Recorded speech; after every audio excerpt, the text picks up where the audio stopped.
जय जय शङ्कर हर हर शङ्कर जय जय शङ्कर हर हर शङ्कर जय जय शङ्कर हर हर शङ्कर जय जय शङ्कर हर हर.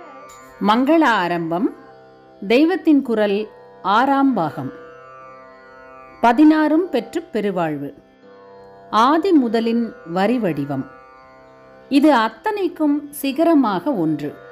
தாம்தான் எல்லாவற்றுக்கும் மூலம் முதல் என்று தெரிவிக்கும் ரூபமாக ஒன்றை எடுத்துக்கொண்டு அந்த ரூபத்திலேயே எல்லோருடைய முதல் பூஜையையும் பெற வேண்டும் என்று பரமாத்மா நினைத்தார். தம்முடைய ரூபமே அந்த மூலத்தை தெரிவிப்பதாக இருக்க வேண்டும் என்று நினைத்தார். அத்தனை சிருஷ்டிக்கும் மூலம் என்ன? எது முதல்? முதல் என்றால் முதலாவது, இரண்டாவது, மூன்றாவது என்பதில் வருகிற ஆரம்பம் மட்டும் இல்லை, ஆரம்பமும் தான். அதோடு கூட ஒரு தொழில் என்றால் முதல் போடுகிறோமே, அப்படி சிருஷ்டிக்கே மூலதனமாக கேபிட்டலாக இருப்பது என்றும் அர்த்தம். இப்படி மூலமாக, ஆதியாக, 2 அர்த்தத்திலும் முதலாக இருப்பது பிரணவம்தான். அப்படிப்பட்ட பிரணவாகாரமான அமைப்பை கொண்டதாக சகல ஜீவ வர்க்கத்திலும் இருப்பது வலது பக்கமாக சுழித்த தும்பிக்கையுடன் கூடிய யானையின் முகம்தான். இந்த சிகரமான சிறப்புக்காகவே அவர் கஜானனராக யானை தலையுடன் இருக்கிறார். முகமும் வாயும். கஜானன என்பதில் ஆனனம் என்றால் முகம், வக்த்ராஸ்யம் வதனம் துண்டம், ஆனனம் லபனம் முகம் என்று முகத்துக்கு அமரத்தில் பல சினானிம் சொல்லி இருக்கிறது. வக்த்ரம், ஆஸ்யம், வதனம், துண்டம், ஆனனம், லபனம், முகம் என்கிற ஒவ்வொன்றும் முகத்தையே குறிக்கும். இதை சொல்லும்போது சம்ஸ்கிருதத்தில் வாய்க்கு தனியாக வார்த்தை கிடையாது, முகத்துக்கு உள்ள பெயர்களையேதான் வாய்க்கும் சொல்வது என்ற அபிப்பிராயம் அவ்வளவு சரியில்லை என்று தோன்றுகிறது.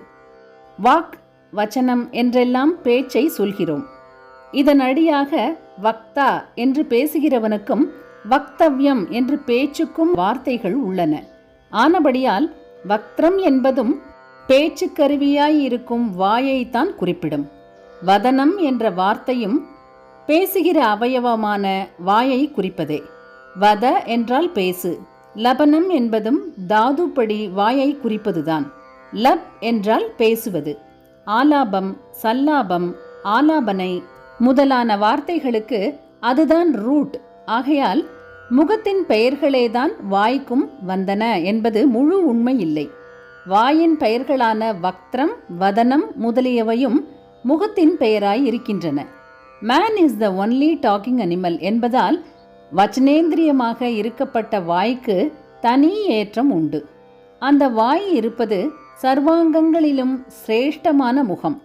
பார்க்கிற கண், கேட்கிற காது, மோந்து பார்க்கிற மூக்கு, ஸ்பர்ச சுகத்துக்கு விசேஷமாக இருக்கப்பட்ட கன்னம் ஆகிய அவயவங்களும் அந்த முகத்திலேதான் உள்ளன.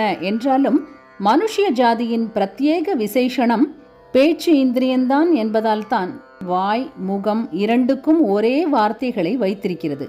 அதோடு வாய்க்குத்தான் 2 காரியங்கள். கண், காது முதலியவற்றோடு பஞ்ச ஞானேந்திரியங்களில் ஒன்றாக இருந்து கொண்டு சாப்பாட்டு ருசியை வாய் அறிகிறது. அப்போது வெளியில் உள்ள சுவை என்பதை அது அறிகிறது. வெளியில் உள்ள ரூபங்களை கண் அறிவது போலவும், வெளியில் உள்ள சப்தத்தை காது அறிவது போலவும், வெளி வாசனை, வழவழ சொரசொரக்களை மூக்கும் சர்மமும் அறிவது போலவும் அறியும் கருவி என்பதால் ஞானேந்திரியம். அதுவே காரியம் செய்வதான கை, கால் முதலான பஞ்ச கர்மேந்திரியங்களில் ஒன்றாக வெளி விஷயத்தை அறிவது என்றில்லாமல் தானே இண்டிபெண்டாக செயலாற்றி பேச்சு என்பதை பேசவும் செய்கிறது. இன்னொன்றும் ருச்சி அறிவது மட்டுமில்லாமல் ஆகாராதிகளை கடித்து மென்று சாப்பிடுகிற காரியத்தையும் வாய்தான் செய்கிறது. இத்தனை முக்கியம் வாய்க்கு. முக்கியம் என்றாலே முகத்தின் தன்மை என்றுதான் அர்த்தம். அதனால்தான் முகத்துக்கும் வாய்க்கும் வித்தியாசம் இல்லாமல் ஒரே பெயர்களை சொல்வது. கஜ ஆனனர், யானை முகம் படைத்தவர் விக்னேஸ்வரர். என்ஷான் உடம்புக்கு சிரசே பிரதானம். ஒரு மனிதன் அழகு அல்லது குரூபி என்பது முகத்தை வைத்துத்தான். பிள்ளையாரின் அப்படிப்பட்ட முகம், அவருடைய சாந்தமான கண், விசிறி காது, தும்பிக்கை மூக்கு முதலியவற்றை கொண்ட முகம் யானையினுடையதாக இருக்கிறது. வக்ரதுண்டர். அடுத்தாற் போல வருகிற பேர் வக்ரதுண்டர். முகத்துக்கு உள்ள பல பெயர்களை அமரம் சொல்லும்போது துண்டம் என்பதையும் பார்த்தோம். பொதுவாக துண்டம் என்றால் முகமானாலும் மூக்கு விசேஷமுள்ள வராகம், கஜம் ஆகியவற்றின் விஷயத்தில் துண்டம் என்பது மூக்கையே குறிக்கும். வராகத்தின் மூக்கு விசேஷம் என்னவென்றால், ஆடு மாடு குதிரைக்கெல்லாம் மூக்கு போக போக சின்னதாகி கொண்டு வந்து முடிகிறது. வராகத்திற்கு முதலில் அதே மாதிரி சூம்பி கொண்டு வந்தாலும் முடிகிற இடத்தில் மூக்கு பெருத்து ஒரு விளிம்பு கட்டி கொண்டு முடிகிறது. யானைக்கோ மூக்கே தும்பிக்கையாக தொங்குகிறது. அந்த தும்பிக்கையைத்தான் துண்டம் என்பது. பட்சிகளுக்கு நீளமாக கூராக போய் புள்ளியாக மூக்கு முடிகிறது. அலகு என்று அதற்கு தமிழில் தனிப்பெயர். சம்ஸ்கிருதத்தில் அதையும் துண்டம் என்றுதான் சொல்வது.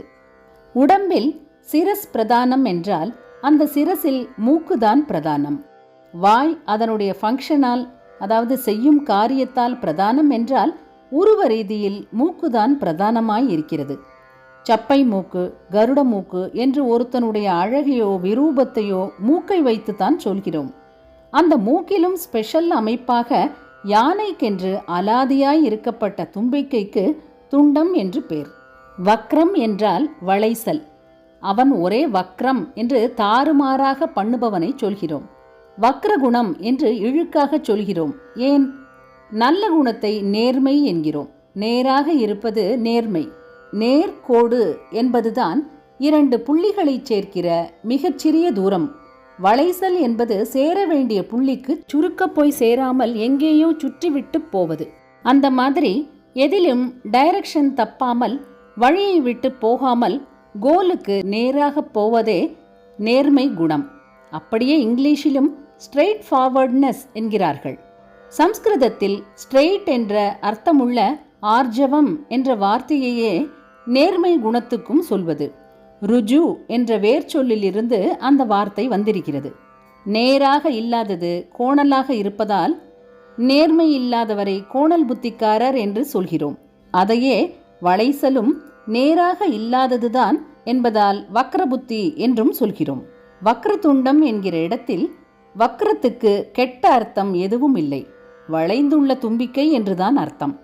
பிள்ளையார் தும்பிக்கையை பக்கவாட்டாக வளைத்து கொண்டிருப்பதால் வக்ரதுண்டர்.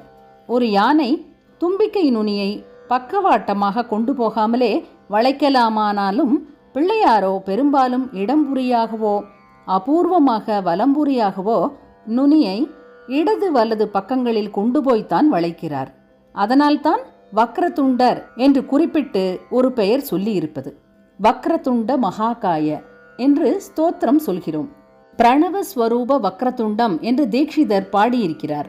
வலம்புரியாக தும்பிக்கையை வளைத்தால் அதுவே பிரணவஸ்வரூபம். ஓம் என்ற அக்ஷர ரூபம் அப்போதுதான் வரும். ஆக கூடி அவர் தும்பிக்கையை நேராக தொங்கவிடாமல் பக்கவாட்டாக வக்ரதுண்டமாக கொண்டு போயிருப்பதால் தான் பிரணவஸ்வரூபம் கிடைக்கிறது. வக்ரதுண்டர் என்று நாமம் கொடுத்திருப்பதன் விசேஷம் அதுதான். கிருஷ்ணன் பண்ணிய திருட்டுக்களை ஸ்மரித்தால் நமக்கு திருட்டு புத்தி போகும்.